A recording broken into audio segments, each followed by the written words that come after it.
नमस्ते बच्चों। पिछले वीडियो में हमने महादेवी जी के जीवन परिचय के विषय में बात की थी। आज हम उनकी कविता भी हूँ मैं तुम्हारी रागिनी भी हूँ के विषय में बात करेंगे। महादेवी जी छायावाद के प्रमुख स्तंभों में से एक हैं।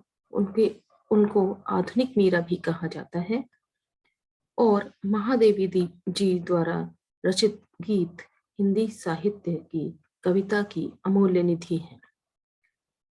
बीन भी हूं मैं तुम्हारी रागिनी भी हूं कविता में कोमल भावों की अनुभूति अभिव्यक्त हुई है।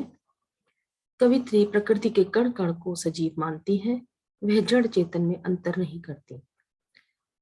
और महादेवी ने इस कविता में जीवात्मा व परमात्मा के मध्य चिरंतन संबंध की स्थिति प्रतिपादित की है। तो आइए चलते हैं।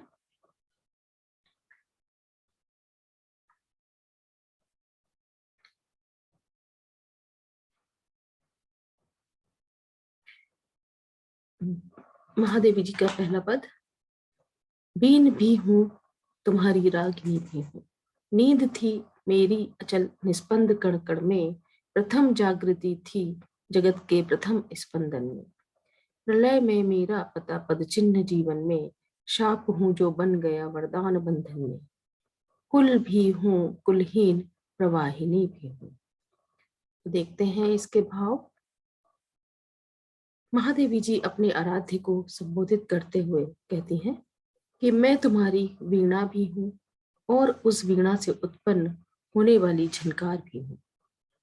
जिस समय इस सृष्टि का प्रत्येक कण कण निस्पंद अवस्था में जड़ चला पड़ा हुआ था, उस समय मेरी निद्रा भी अस्थिर थी, अर्थात मैं चेतनाहीन अवस्था में थी। साथ ही जिस समय संसार ने प्रथम बार चेतना की अनुभूति की, उस समय मैं कवित्री ने भी पहली बार जागृति प्राप्त की। अपने जीवन में तुम्हारी कृपा से युक्त होने के फलस्वरूप जो पद चिन्ह छोड़ती चली जा रही हूँ, वे हमेशा स्थिर रहेंगे और प्रलय के समय में वह मेरे अस्तित्व का ज्ञान कराते रहेंगे। मैं ऐसा शाप हूँ जो प्रेम के बंधन में बंधकर वरदान बन गई। अर्थात मेरे जीवन में अनेक दुख थे, लेकिन प्रिय के प्रेम बंधन में बंधकर मुझे अमरता के वरदान की प्राप्ति हो गई। महादेवी जी कहती हैं कि मैं नदी का किनारा भी हूँ और किनारों से उन्मुक्त होकर बहने वाली नदी भी हूँ। अर्थात मेरे जीवन की गति नियमबद्ध होते हुए भी मैं उस वेगवती नदी के समान हूँ जो किनारों के बंधन में आबद्ध नहीं होती। मेरे जीवन का प्रवाह अनवरत चलता रहता है। इसके बाद अगला पद देखते हैं। नयन में जिसके जलद वह त्रषित जातक हूँ, चलब जिसके प्राण में वह निठुर दीपक हूँ। फूल को उर में छिपाए विकल बुलबुल हूँ, एक होकर दूर तन में छाह वह चल हूँ। दूर तुमसे हूँ अखंड सुहागिनी भी हूँ। इसकी व्याख्या देखते हैं। महादेवी जी कहती हैं कि मैं उस प्यासे पपीहे के समान हूँ जो अपने नेत्रों में सर्वत्र बादलों को बसाए हुए आकाश की ओर प्यासी नजरों से देखता रहता है। अर्थात मैं चातक की भांति अपने प्रिय की प्रतीक्षा करती रहती हूँ। मैं उस दीपक के समान हूँ जो अपने पति प्रेम रखने वाले शलभ पतंगे को अपनी ज्वाला में समेट कर निष्ठापूर्वक समाप्त कर देता है। अर्थात मैं अपने पति मोह रखने वाले संसार के प्रति वैसी ही उपेक्षा दिखाती हूँ जैसी शलभ के प्रति दीपक दिखाता है। महादेवी जी का कहना है कि मैं उस बुलबुल के समान हूँ जो फूलों के प्रति विशेष प्रेम भाव रखने के कारण उनसे विमुक्त होने पर हृदय में विशेष विरह का अनुभव करती है। अर्थात मैं बुलबुल की भांति व्यवहार करते हुए अपने प्रिय को प्राप्त करने का प्रयास करती हूँ। मैं उस छाया के समान हूँ जो शरीर से संबंध रखते हुए भी चंचलता के कारण उससे पृथक रहती है।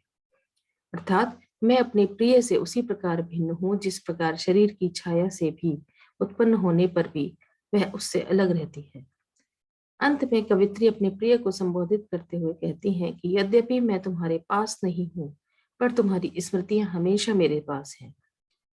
ये स्मृतियां मेरे जीवन की अनमोल धरोहर हैं। इनके कारण ही मैं अपने को सदा सुहागिनी समझती हूँ। यहाँ पर विरोधाभास अलंकार की सुंदरता और इन पंक्तियों में बिखरी पड़ी है।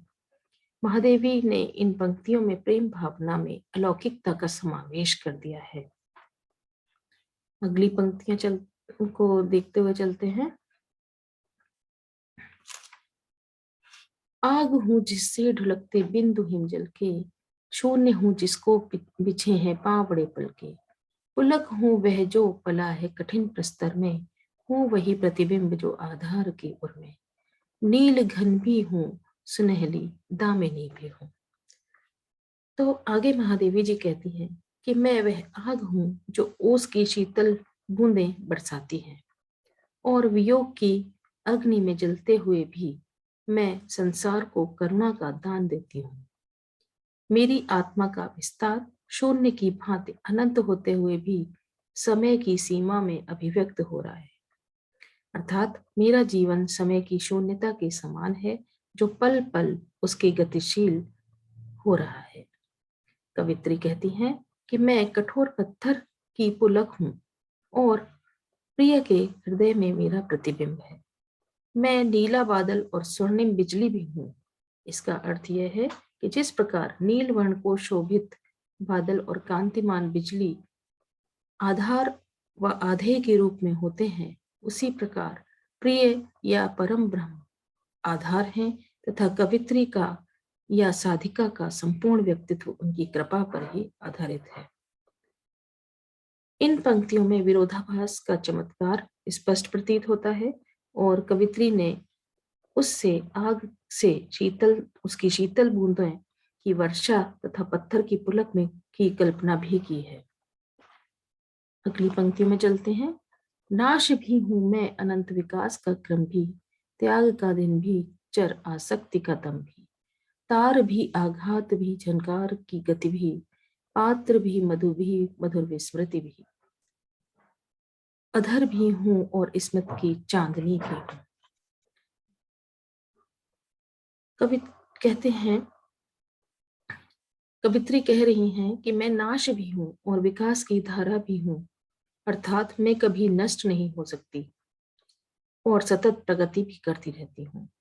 वे आगे कहती हैं कि मुझ में आत्मत्याग की शक्ति है और घोर मोह का अंधकार भी है, अर्थात जीवन में आत्मत्याग का मूल महत्व प्रदान करने के साथ साथ मैं आसक्ति से रहित नहीं हूँ, तथा वीणा के तार उसे झंकृत करने वाली आघात और उसको उत्पन्न करने वाली झनकार भी हूँ। अर्थात जिस प्रकार आघात से वीणा के तार एक मधुर झनकार फैला देते हैं, उसी प्रकार जीवन संघर्षों के प्रभाव से मैं परिश्रम में लीन हो जाती हूँ। कवित्री का कहना है कि मैं मदिरा पीने का प्याला भी हूँ, शराब भी हूँ, मदमत्त भ्रमर भी हूँ और विस्मृति भी हूँ। अर्थात मैं मदिरा पान कर चिंताओं को त्याग कर भंवर की भांति संसार के प्रति आकृष्ट हो अपने जीवन की विगत स्मृतियों को साकार करने लगती हूँ। कवित्री कह रही हैं कि मैं अधर भी हूँ और अधरों पर मंडराने वाली चांदनी के समान उज्जवल मुस्कुराहट भी हूँ। इन पंक्तियों में कवित्री ने व्यक्ति को विराट शक्तियों का स्वर प्रदान किया है। प्रस्तुत कविता में रहस्यवादी कविता है और उसमें जीवात्मा व परमात्मा की तल्लीन अवस्था का चित्रण करते हुए यह प्रतिपादित किया गया है कि जिस समय जीवात्मा को परमात्मा का साक्षात्कार होता है, उस समय वह जीवात्मा मुक्त हो जाती है और अपने में सर्व शक्तियों का अनुभव करती है। इनमें गीतात्मकता का गुण विद्यमान है। कोमल कांत पदावली के कारण कविता मधुर हो गई है। संस्कृत निष्ठ शब्दावली और खड़ी बोली है। इस प्रकार जीवात्मा को इस भाव स्थिति का रम्य चित्रण करने के साथ जीव की जड़ अवस्था की ओर संकेत करते हुए दैवी आलोक फैलने पर उसके चेतन होने की ओर संकेत किया गया है, तथा चेतना प्राप्ति के पश्चात जीव को ईश्वर की भांति अमर होने का वरदान प्राप्त हो जाता है और उसे अपने जीवन के सभी शाप वरदान में परिवर्तित जान पड़ते हैं।